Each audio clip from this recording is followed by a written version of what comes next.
All right, first comment from Nick Gray says it's on. I have obviously not done a live in a very long time.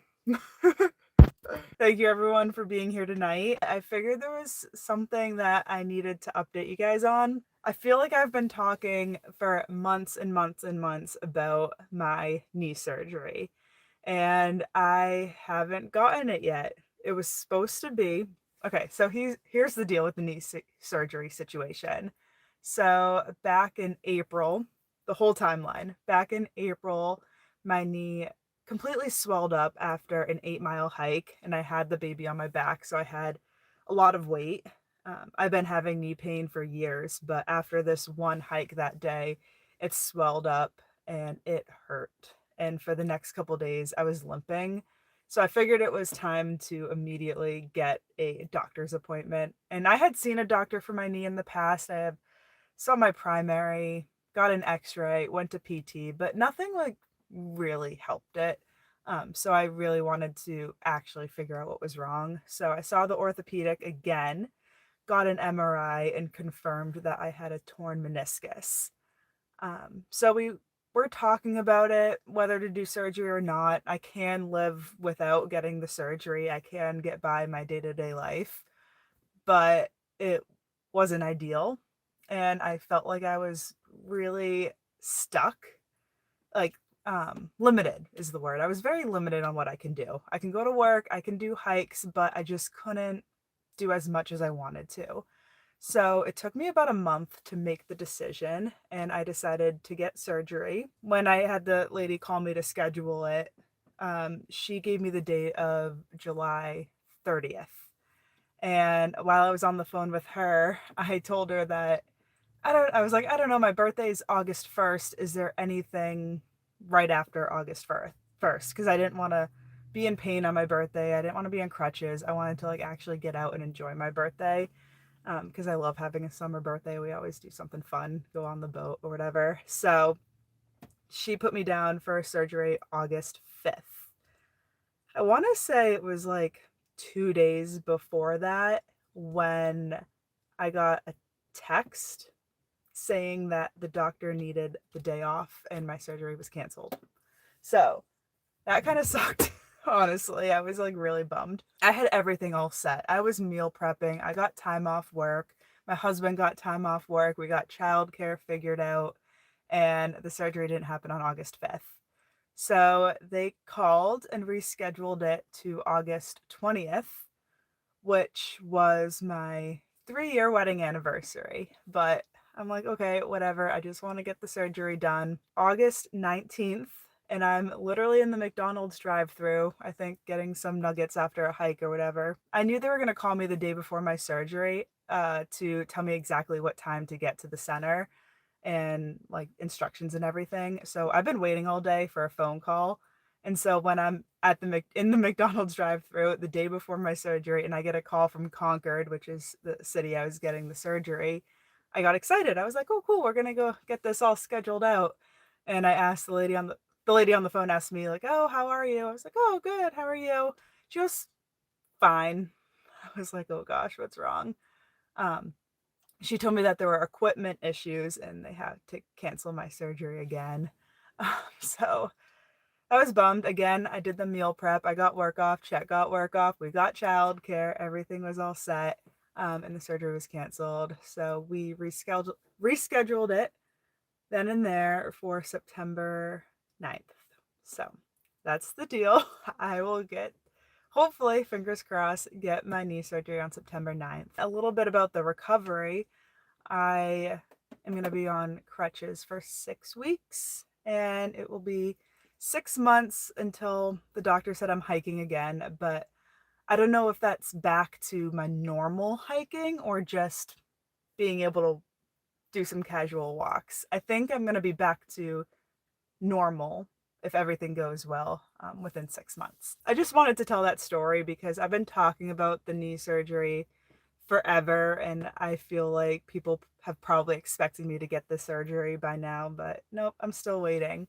Louie is saying hi from Killington, Vermont, which is really cool because I just booked a campsite in Killington, Vermont for our little trip coming up next. hinting at a possible third through hike in March. I'm going to be completely honest. I really want to do something, but I'm not going to leave the baby for a while. So if anything were to happen, she would come with me. Maybe Chet would follow us in the camper, but you know, we haven't talked about it. We haven't made any plans, but it would be cool. The next thing I wanted to talk about in this live stream is my trip coming up. So we always do something the day after Labor Day. We are headed to New York. I think it's the Adirondacks. I'm not familiar with New York at all. I've been saying we're going to the Adirondacks. On our way over to New York, while we pass through Vermont, I am going to camp on the Appalachian Trail. So like a section that the AT goes through. So hopefully maybe we can be at our campground in Vermont, maybe see some thru hikers, cook some meals in the back. I'm probably going to vlog this trip just because I've been trying to put out videos every week. So I think it would be fun to show you our camping trip on the AT and then up in the Adirondacks. Now that I'm not having surgery, I can do some easy hiking. So I heard there's a fire tower. The Northville Placid Trail is there. So maybe do a little, I don't know, section of that. Just get on it for a few miles. See what that's all about. Let's take a quick break so I can hike Locks Hill and tell you about Element, who is sponsoring this video. So this right here is a packet of Element, and it is going to be the best electrolyte drink mix that you're going to be able to find. That's because it has a science-backed ratio of sodium, potassium, and magnesium, and that's going to give you the best hydration. Also, there's no sugar in it. There's a lot of really good flavors of Element to choose from, but since it's first thing in the morning, I went with orange salt because that just hits the spot. Just pour your stick of Element in your water bottle and you are all set. You never want to get dehydrated on a hike because that can sometimes lead to muscle cramps, headaches, and just feeling fatigued out there. So you can actually get 8 free sticks of Element's most popular flavors. All you have to do is head to drinkelement.com/Nahamsha. In any order you place, that sample pack will automatically be thrown in. Again, that's drinklmnt.com/Nahamsha. Thanks for joining me on this hike today, and thanks to Element for sponsoring. Anywhere in the world I'd like to hike. You can probably tell I love the East Coast. But like going out there, like away from the East Coast, I would love to get on the Camino over in Spain. I think the style of hiking that the Camino offers is something that I'm really attracted to, like hiking all day, staying somewhere at night, getting a good meal, getting a good shower, waking up, hiking all day the next day, and not having to carry much on your back. And it's just so cool that it's in Spain. I majored in Spanish in college, so I could practice that a little bit and maybe, I don't know, go with some people, go with the family, go with the baby. Oh, I did put out to my members on YouTube that they could ask questions that I can go over in the live stream if they weren't able to make it. And I had one message from Dana, so I just wanted to shout her out real quick. Have you traveled to any national parks on the West Coast? I have not. I believe the only national parks I've been to are the Everglades, Shenandoah, Acadia, and the Smokies. So if you don't follow me on Instagram or you haven't seen what I posted today, someone commented on a video that I made almost a year ago, and it's just one of the typical gear videos. I have my fully loaded backpack of everything I would take with me on the AT, and I show the camera exactly what I took. But I got a comment on it today, and it was just basically like, this is all BS. She hasn't actually hiked the trail. This is just a marketing thing. She's just trying to sell you stuff. I don't know. He's like, what's your trail name? You didn't hike the trail. I hiked the trail. I don't know. I think I responded something sassy like, yeah, I didn't hike the trail once. I hiked it twice. Does he not see the 250 daily vlogs from the trail? Like, I couldn't have any more clear evidence that I have thru hiked that much. I did have one piece of gear that is new to me that I thought was so cool. I don't know if you've remember the brand Flextail. They make those tiny air pumps that a lot of people use to inflate their sleeping pad. They sent me a power bank which I think is so cool. So this is a 10,000 milliamp power bank. And at first I was like, oh, this is kind of cool. It's got a carrying case, but no, this strap is actually the cord that you can use to plug in your phone. So it goes from carrying case to this. So I thought that was cool. It's 5 ounces. So it's probably, I don't know if they're trying to be the lightest weight power bank, but it's pretty close. So 5 ounces for 10,000 milliamps of battery. I'm trying to put this back together.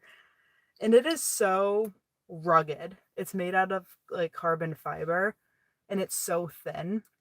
Definitely smaller and lighter than my Anker 10,000 milliamp battery to kind of like compare it. So I don't think this is out yet, but I think it's out soon. The only thing about this is the name. It's called the FlexTail Zero Power. I just like to have a battery bank and call it zero power. I just don't think that makes a lot of sense. Like, whatever. I think FlexTail is a very underrated backpacking company out there. I think they make some really cool stuff. Are you excited for winter sports this year? So I am really excited for winter because I don't know if my knee is going to be good enough to ski or hike, but my goal this winter is to get my daughter on skis. So I spent years working as a ski instructor, and I specialized in kids 2 and 3 years old. There were years where I did a lot of group lessons for kids between ages 4 to 7.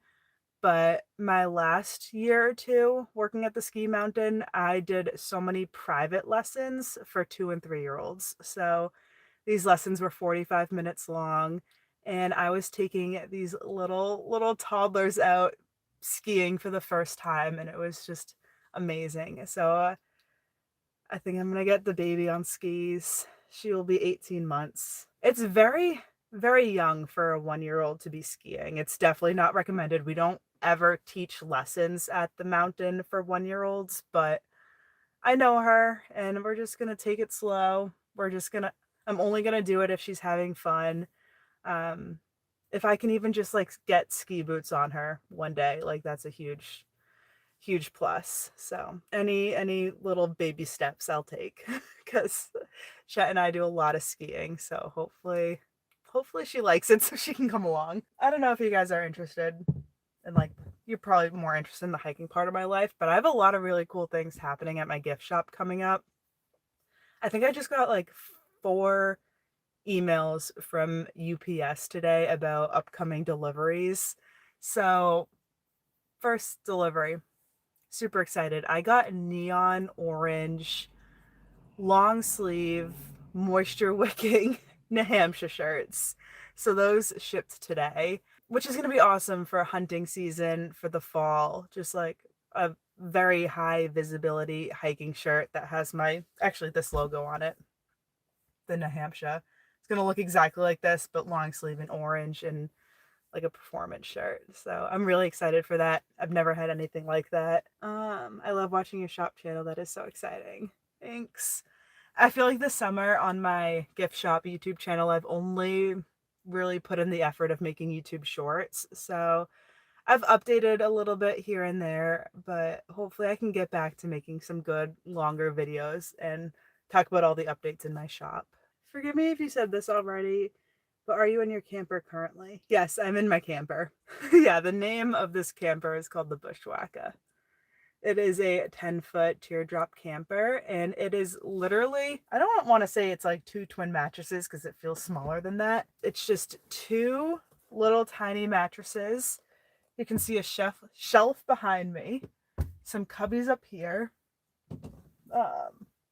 some storage right here.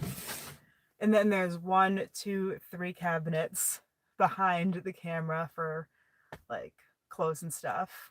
There's heat, there's air conditioning, there's lights. If you go out and around the camper, you can open the back and you get a galley kitchen. I'm sure there's a lot of upgrades I can make to this camper, and I'm sure we will do things in the future. But the reason we got this is we just needed one step up from tent camping. If you could teleport the Bushwhacker anywhere right now for a week of camping somewhere, where would you go? I think I would teleport it to Colorado because my brother and his family live out there. They have 3 young kids and they live in such a gorgeous area. And I've only ever visited them in the winter.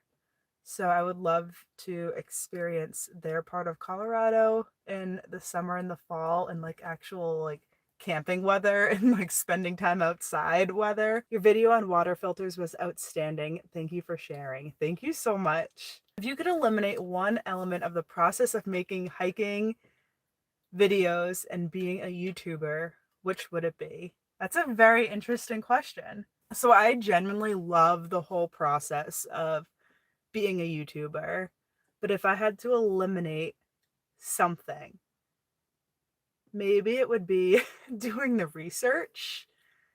Like if I had someone that came up to me with a piece of paper or like a packet of paper and like, this is everything going on in the hiking community right now. Here's all the research. Read this and then you can go and film your video. That would be so nice. I hope you do trail days again next year. I had something come up last minute and couldn't make it. I definitely want to check out your shop.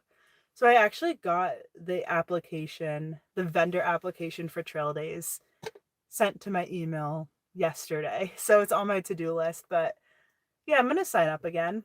I've been following these FKT hikers pretty closely lately, especially Tara Dower, who just got the FKT on the Vermont Long Trail. She currently holds the fastest time out of anyone on both the AT and the Long Trail right now. That's crazy.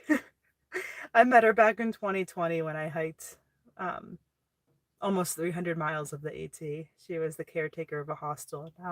Now look at her. She's like the most famous hiker in the world right now. These FKTers always ask for pacers when they do stuff like that. So Tara Dower had a pacer sign-up sheet, and Christian Morgan, who's going for the FKT on the AT right now, I'm in this group chat with his crew and Christian and all of his pacers, and I'm like, I want to be a pacer. I would love to help and sign up and run a section of the trails with them. So I hope this knee surgery goes well, because I do want to start training to do stuff like that in the future. Not set FKTs myself, but to be a pacer and help be a part of other people setting FKTs. I think that would be really neat. All right. So thank you. Thank you everyone for tuning in, for asking me questions, for hanging out with me, and for letting me spend some time in my camper. So I'm going to close this. I'll see you in the next video. I guess that's how I always end my videos, but all right, I'll stop rambling. Thank you everyone for joining. Good night. Let's turn this around.